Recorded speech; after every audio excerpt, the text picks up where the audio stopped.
आज की क्लास में आप सभी का बहुत बहुत स्वागत है। आइए देखते हैं प्रैक्टिस सेट नंबर 3। ये आपका प्रैक्टिस सेट जो है एस्टेट के लिए और बीपीएससी टीआरई थ्री के लिए बहुत ही महत्वपूर्ण है। आइए देखते हैं पहला क्वेश्चन क्या है। क्वेश्चन नंबर 1 है, संविधान में किस धारा के अनुसार संसद का कार्य हिंदी या अंग्रेजी में किया जाता है। तो राइट आंसर हो जाता है ऑप्शन नंबर ए 120 अनुच्छेद के अंतर्गत। आगे देखते हैं क्वेश्चन नंबर 2 है, विश्व हिंदी दिवस कब मनाया जाता है। तो ये मनाया जाता है आपका 10 जनवरी को। क्वेश्चन नंबर 3 है, काव्य शोभाया कर्तारो धर्मागुणा काव्य गुण की उपर्युक्त परिभाषा किस आचार्य ने दी है। तो ये दी है वामन ने। क्वेश्चन नंबर 4 है, वनन में बागन में बगरो वसंत है पद्माकर की इस पंक्ति का अर्थ किस शक्ति से ग्रहण किया जा सकेगा। बताना है किस शब्द शक्ति से जो है ये है संबंधित। तो राइट आंसर हो जाता है ऑप्शन नंबर बी लक्षणा। क्वेश्चन नंबर 5 है, निम्नलिखित पंक्तियों में कौन सा काव्य गुण है। नील परिधान बीच सुकुमार खिल रहा मृदुल अथ खुला अंग खिला हो ज्यों बिजली का फूल मेघ वन बीच गुलाबी रंग। इसमें बताना है राइट आंसर क्या होगा। इसमें आपका राइट आंसर हो जाता है ऑप्शन नंबर ए माधुर्य गुण। क्वेश्चन नंबर 6 है, शब्द की शक्तियाँ कितने प्रकार की होती हैं। तो ये 3 होती हैं, अभिधा लक्षणा और व्यंजना। क्वेश्चन नंबर 7 है, निम्नलिखित में माधुर्य गुण का उदाहरण नहीं है। तो राइट आंसर हो जाता है ऑप्शन नंबर ए विनती सुन लो हे भगवान हम सब बालक हैं नादान। इसमें जो है आपका प्रसाद गुण है। क्वेश्चन नंबर 8 है, नीचे दिए गए वाक्य में कौन सी शब्द शक्ति है। सूर्य अस्त हो गया। तो यहाँ पर राइट आंसर हो जाता है व्यंजना।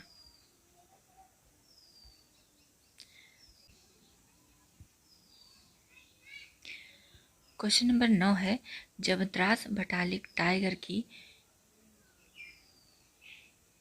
सीमा लगी गरजने जब शहादत लेते हिमगिर की चट्टाने लगी गरजने।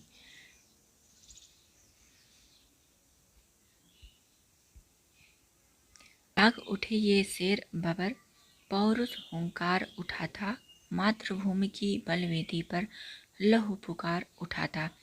उपर्युक्त काव्य पंक्तियों में कौन सा काव्य गुण है इसमें बताना है। तो जैसा कि पढ़ने से ही पता चल रहा है कि वीर रस का यहाँ पर उल्लेख हुआ है। तो राइट आंसर हो जाता है ओज।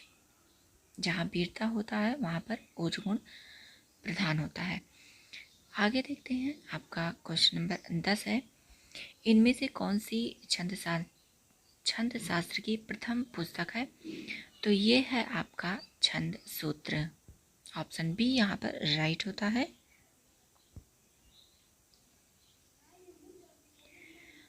क्वेश्चन नंबर 11 है, निम्नलिखित में से कौन सा वर्णिक छंद है। तो राइट हो जाता है option number C Upendravajra. Question number 12 है, छंद में प्रायः कितने चरण होते हैं। तो छंद में आपके 4 चरण होते हैं। ऑप्शन डी यहाँ पर राइट होता है। क्वेश्चन नंबर 13 है, या लकुटी अरु कामरिया पर राज तिहुपुर को तज डारो आठों सिद्ध नौ निधि को सुख नंद की गाय चराए बिसारो। इस पंक्ति में कौन सा छंद प्रयुक्त हुआ है। तो राइट आंसर हो जाता है ऑप्शन नंबर डी सवैया। क्वेश्चन नंबर 14 है, रहिए लटपट काट दिन बरु घामही में सोए छाह न बाकी बैठिए जो तरपतरो होए। यह काव्य पंक्ति किस छंद से ली गई है। तो ये ली गई है कुंडलिया से। यहाँ पर ऑप्शन सी आपका राइट होता है।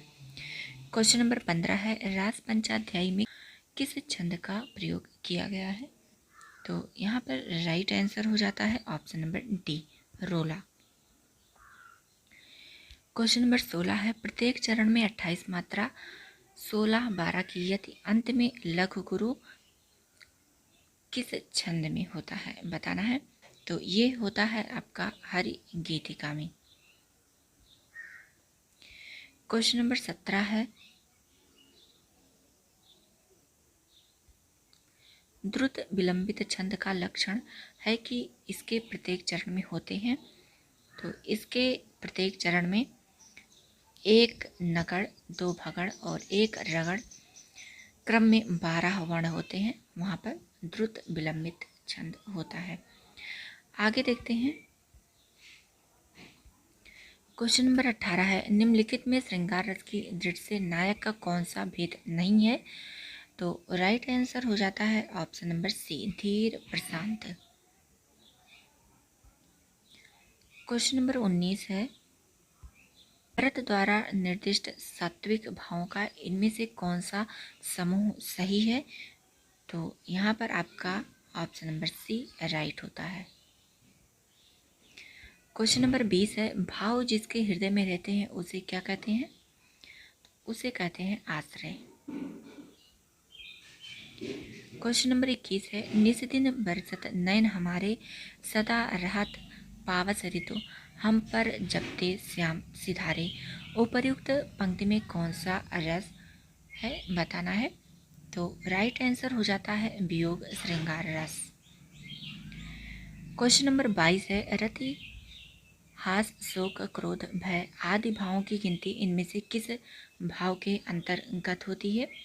तो ये होती है स्थायी भाव के अंतर्गत। क्वेश्चन नंबर 23 है, कबहू कहो यही रहानी रहोगे, श्री रघुनाथ कृपाल कृपाते, संत स्वभाव गहोगे। पंक्ति में कौन सा रस प्रयुक्त हुआ है। तो यहाँ पर राइट आंसर हो जाता है ऑप्शन नंबर डी, शांत रस। क्वेश्चन नंबर 24 है, निम्नलिखित में से कौन सा सात्विक अनुभाव नहीं है। ये हो जाता है आपका राइट, बी, सात। क्वेश्चन नंबर 25 है, निम्नलिखित विकल्पों में इच्छा वाचक वाक्य का सही विकल्प चुनिए। तो राइट आंसर हो जाता है ऑप्शन नंबर बी, भगवान करे तुम परीक्षा में अच्छे अंक लाओ। ये इच्छावाचक वाक्य है। क्वेश्चन नंबर 26 है, निम्नलिखित वाक्य में विधेय का सही विकल्प चुनिए, आप कुर्सी पर बैठकर बातें करें। तो यहाँ पर राइट आंसर हो जाता है ऑप्शन नंबर डी, कुर्सी पर बैठकर बातें करें। क्वेश्चन नंबर 27 है, नीचे दिए गए वाक्य के सही वाक्य भेद को पहचानिए। सुरेश विद्यालय जाता है और मन लगाकर पढ़ता है। इसमें आपका राइट आंसर क्या होगा। इसमें हो जाता है ऑप्शन नंबर डी, संयुक्त वाक्य। आगे देखते हैं।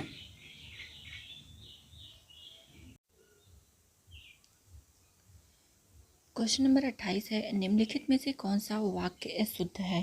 तो यहाँ पर आपका राइट आंसर हो जाता है option number C. Question number 29 है, इनमें से एक वाक्य अशुद्ध है, पहचानना है कौन सा वाक्य अशुद्ध है। तो राइट आंसर हो जाता है option number B. Question number 30 है, दिए गए वाक्यों में एक वाक्य शुद्ध है जिसका चयन करना है। तो यहाँ पर आपका राइट आंसर हो जाता है option number B. Question number 31 है, निम्नलिखित वाक्यों में से अशुद्ध वाक्य का चयन कीजिए। यहाँ पर आपका राइट आंसर हो जाता है option number A. Question number 32 है, अशुद्ध वाक्य पहचानिए। यहाँ पर आपका ऑप्शन नंबर ए राइट होता है। क्वेश्चन नंबर 33 है, इनमें से अशुद्ध वाक्य है। तो इनमें से अशुद्ध वाक्य है option number A.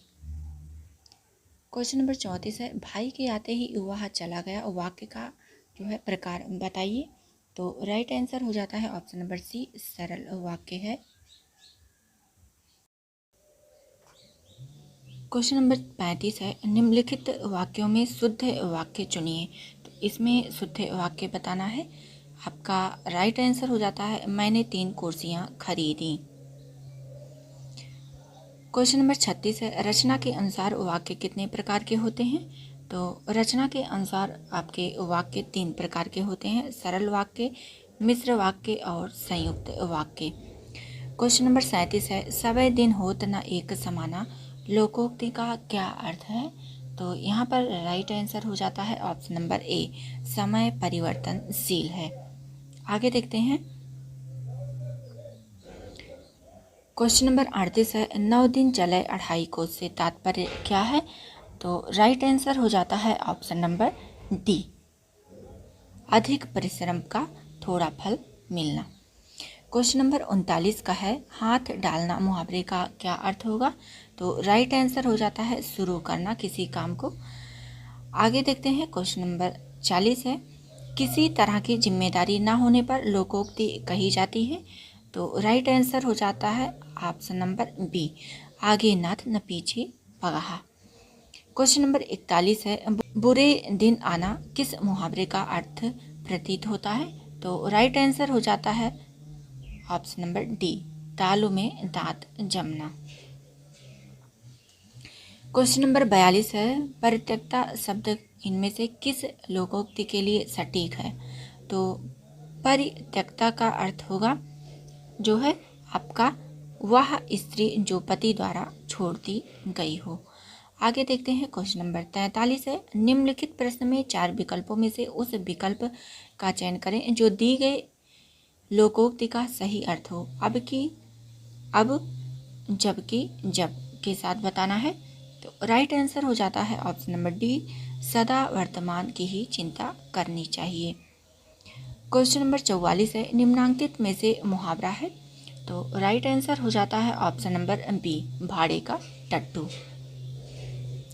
Question number 45 है, पंचवटी शब्द में कौन सा समास है? तो यहाँ पर ऑप्शन नंबर बी राइट होता है, द्विगु समास है। क्वेश्चन नंबर 46 है, हानि लाभ में कौन सा समास है? तो राइट आंसर हो जाता है ऑप्शन नंबर डी, द्वंद्व समास। आगे है आपका क्वेश्चन नंबर 47 है, महात्मा शब्द में कौन सा समास है? तो ये है ऑप्शन नंबर सी, कर्मधारय समास। आगे देखते हैं।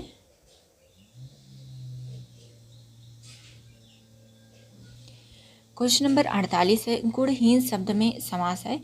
तो गुण से हीन यहाँ पर आपका राइट हो जाता है तत्पुरुष समास।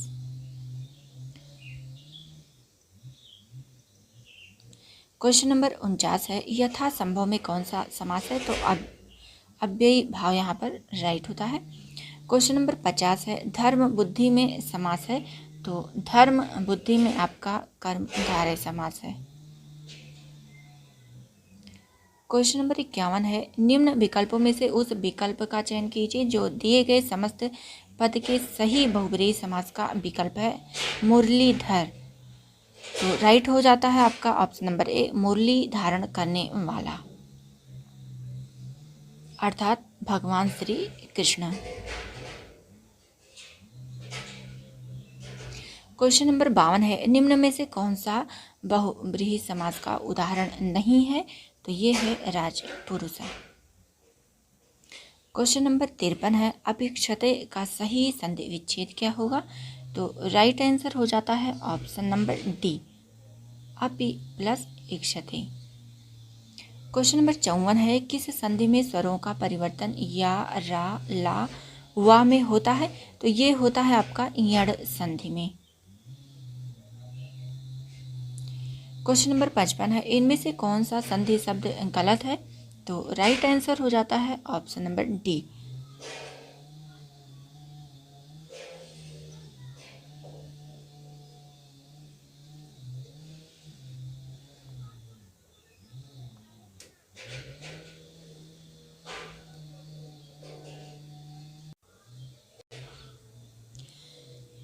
क्वेश्चन नंबर 56 है, नीचे दिए गए शब्द का सही संधि विच्छेद वाला विकल्प पहचानिए। दिगंबर, तो यहाँ पर राइट आंसर हो जाता है दिक प्लस अंबर।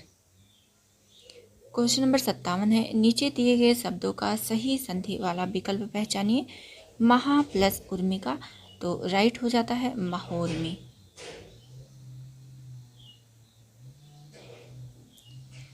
क्वेश्चन नंबर 58 है, मतैक्य में कौन सी संधि है? तो यहाँ पर वृद्धि संधि है।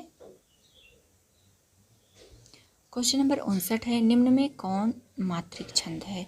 तो यहाँ पर आपका राइट आंसर हो जाता है option number D. Question number 60 है, इनमें से कौन सी छंद शास्त्र की प्रथम पुस्तक है? तो ये है छंद शास्त्र, छंद सूत्र है, ये छंद शास्त्र की प्रथम पुस्तक है। क्वेश्चन नंबर 61 है, हम जो कुछ देख रहे हैं सुंदर है, सत्य नहीं है, यह दृश्य जगत भासित है, बिन कर्म शिवत्व नहीं है। उपर्युक्त काव्य पंक्तियों में निम्नलिखित में से कौन सा छंद यहाँ पर बताना है होगा?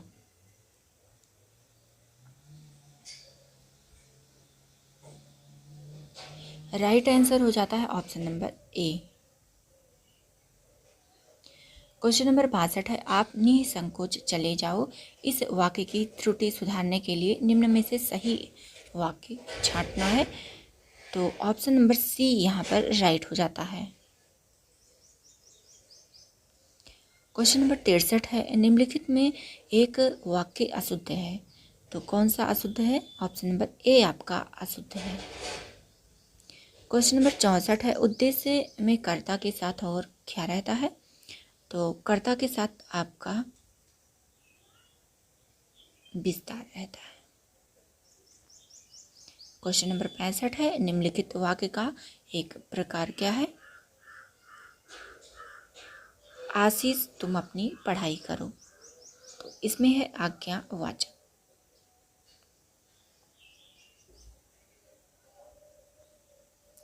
क्वेश्चन नंबर 66 है, बादल घिर आए और बारिश होने लगी, रचना की दृष्टि से वाक्य है, तो इसमें है आपका संयुक्त वाक्य। क्वेश्चन नंबर 67 है, समास के पदों को अलग करने को क्या कहा जाता है? तो इसे जो है विग्रह कहा जाता है।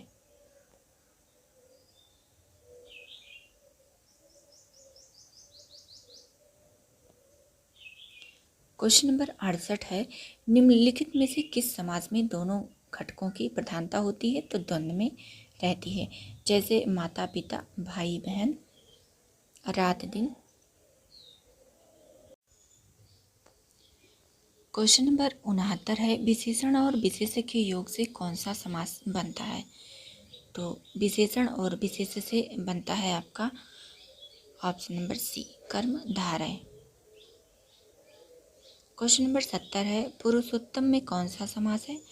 तो पुरुषों में उत्तम है जो, इसमें आपका राइट हो जाता है ऑप्शन नंबर डी, तत्पुरुष समास है। क्वेश्चन नंबर 71 है, अनुरूप में कौन सा समास होगा?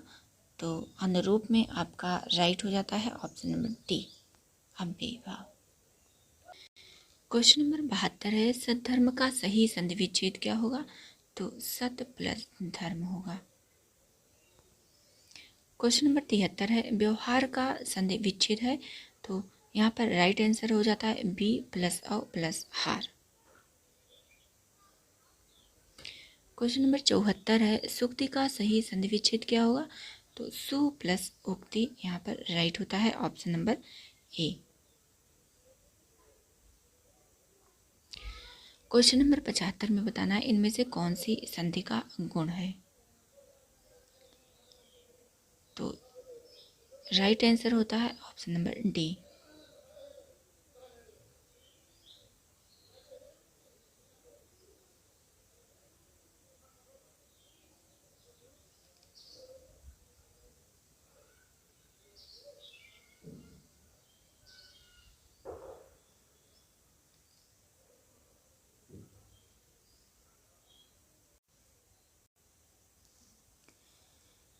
क्वेश्चन नंबर 76 है, निम्न वाक्यांश के लिए उचित एक शब्द चुनिए, कानून का रूप देने के लिए प्रस्तुत किया गया प्रस्ताव या मसौदा क्या कहलाता है? तो ये कहलाता है विधेयक। क्वेश्चन नंबर 77 है, किसी वस्तु को व्यवहार में लाना, इसका क्या आशय है? तो ये है आपका उपयोग। क्वेश्चन नंबर 78 है, विजातीय शब्द को चुनकर लिखिए, तो राइट आंसर हो जाता है option number D. Option number D यहाँ पर राइट होता है। क्वेश्चन नंबर 79 है, अनुरूपता का पालन करते हुए प्रश्न चिन्ह के स्थान पर उपयुक्त पद भरें। यहाँ पर बताना है।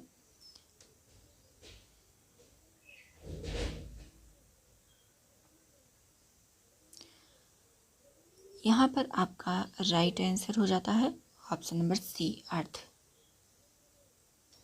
क्वेश्चन नंबर 80 है, अधिसूचना प्रकाशित होती है, तो ये होती है सरकारी गजट में। ये आपके आज 80 क्वेश्चन कंप्लीट होते हैं। आज की क्लास आप सबको कैसी लगी कमेंट करके ज़रूर बताइएगा, और आप अपने सभी साथी मित्रों तक इस क्लास को शेयर कर दीजिए, और जो नए जुड़ रहे हैं चैनल को ज़रूर सब्सक्राइब करें, क्योंकि यहाँ पर आगे भी आपको इसी तरह से प्रैक्टिस सेट देखने को मिलेगा। बिहार एस्टेट से संबंधित और बीपीएससी टीआरई 3.0 से संबंधित आपको इसमें पीजीटी से लेकर 6 to 8 तक सभी प्रकार के प्रश्नोत्तरी यहाँ पर करा दिए गए हैं, और ये आपका चल रहा है 9 to 10 और 6 to 8 का। 9 to 10 और 6 to 8 में लगभग सेम ही स्तर रहता है प्रश्नों का, लेकिन इस बार कुछ स्तर बढ़ाया जाएगा।